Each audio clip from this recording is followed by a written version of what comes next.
มากตอนนี้นะคะเราจะเจอผีทะเลค่อยๆซูมไปนะคะ อันนี้คู่บ่าวสาวคู่ใหม่อาหารหน่อยคู่บ่าวสาวแล้วโจ๊ะคู่บ่าวสาว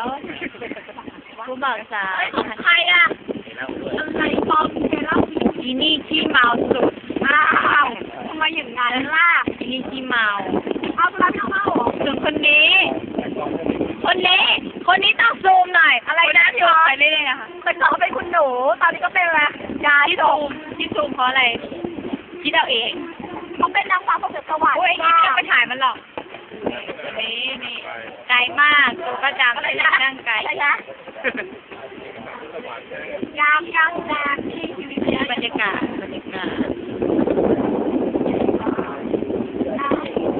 มาถึงคนนี้สวยมากหน้าตาดี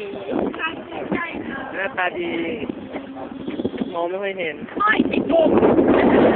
ทำอาจารย์ติดมุม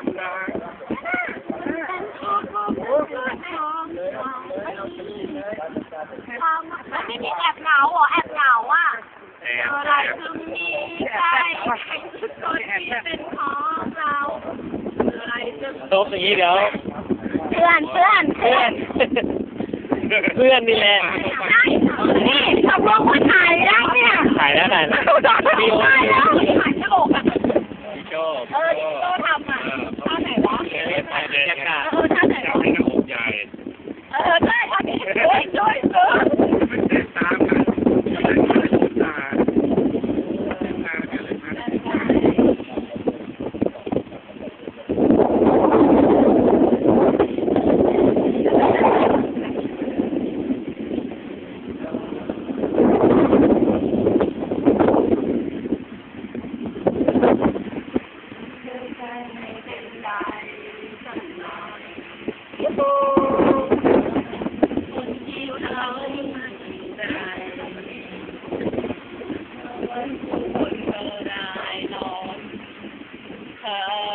กับข้าวหน่อยมันไม่ได้ใช่ไหม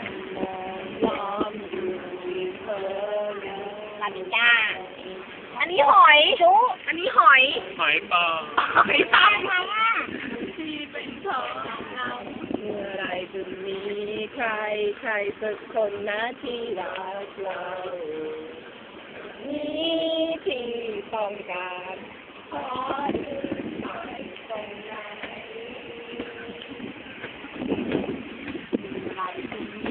ใครสักคนป้านึกถึงตอนมาของเรานั่งคอยโต๊ะไม่เคยบอกเขาเรียนตลอดเพื่อมานั่งมุดสุมเราอยู่ยังห่างไกลโอ้เสียไปก่อนแล้วกันเอาไม่ชนแก้วหน่อยถ่ายนานแล้วมั้งนี่เถอะชนแก้วเอาชนแก้วที่บรรเลงเพลง